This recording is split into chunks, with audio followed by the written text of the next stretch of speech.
ছাত্র জনতার গণবিপ্লবে শেখ হাসিনা নেতৃত্বাধীন আওয়ামী লীগ সরকারের পতনের পর তুলে নেওয়া হয় জামায়াতের ইসলামীর উপর থাকা নিষেধাজ্ঞা। দলটি এখন অন্য রাজনৈতিক দলগুলোর মতোই কার্যক্রম পরিচালনা করছে। তবে জামায়াতের উপর থেকে নিষেধাজ্ঞা তুলে নেওয়া হলেও তাদের সঙ্গে কোনো ধরনের সম্পর্ক বা দলটির সঙ্গে কোনো যোগাযোগ করবে না ভারত। স্থানীয় সংবাদ মাধ্যম এবিপি লাইভের এক প্রতিবেদনে এ তথ্য জানানো হয়।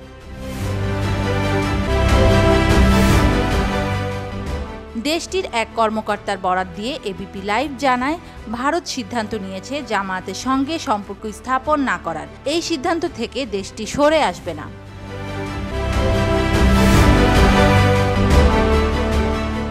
এই কর্মকর্তা আরও বলেছেন, ভারত আশঙ্কা করছে জামায়াতে ইসলামী ও নিষিদ্ধ সংগঠন হিজবুত তাহরির খুব শিগগিরই মূলধারার রাজনীতিতে প্রবেশ করবে। এটি ভারতের নিরাপত্তাকে হুমকিতে ফেলতে পারে।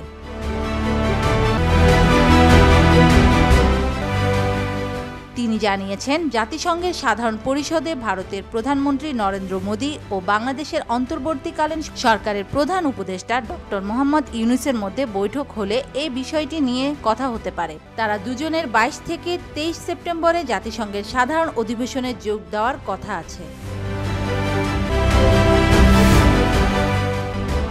চলতি মাসের প্রথম সপ্তাহে ভারতীয় সংবাদ মাধ্যম পিটিআইকে সম্প্রতি দেওয়া এক সাক্ষাৎকারে অবশ্য ভারতের সাথে সম্পর্ক পূর্ণ প্রতিষ্ঠার ক্ষেত্রে ইতিবাচক ইঙ্গিত দিয়েছিলেন জামায়াতের আমির শফিকুর রহমান। তিনি জানান, অতীতে জামায়াতে ইসলামীর সঙ্গে ভারতের যোগাযোগ ছিল, তবে গত 16 বছরের আওয়ামী লীগের শাসনামলে এই যোগাযোগ কমে যায়। ভারতের সাথে কার্যকর সম্পর্ক এখন পূর্ণ প্রতিষ্ঠিত হতে পারে।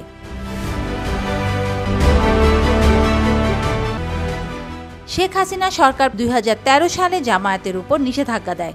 ওই সময় সংবিধানের ধর্মনিরপেক্ষতা লঙ্ঘন করার অভিযোগে দলটি নিবন্ধন বাতিল করা হয়। এরপর 2014, 2018 এবং 2024 সালের জানুয়ারির নির্বাচনে জামায়াত অংশ নিতে পারেনি। ছাত্র জনতার গণবিপ্লবের মুখে গত 5ই আগস্ট পতন হয় শেখ হাসিনার নেতৃত্বাধীন আওয়ামী লীগ সরকারের। এর মাত্র 4 দিন আগে জামায়াতে ইসলামীকে নিষিদ্ধ করেছিল তারা। পরে নিষেধাজ্ঞা তুলে নেয় অন্তর্বর্তী সরকার। এরই মধ্যে রাজনৈতিক দল হিসেবে নিবন্ধন ফিরে পেতে আইনি প্রক্রিয়া শুরু করেছে Jamaat. Desk news, media express.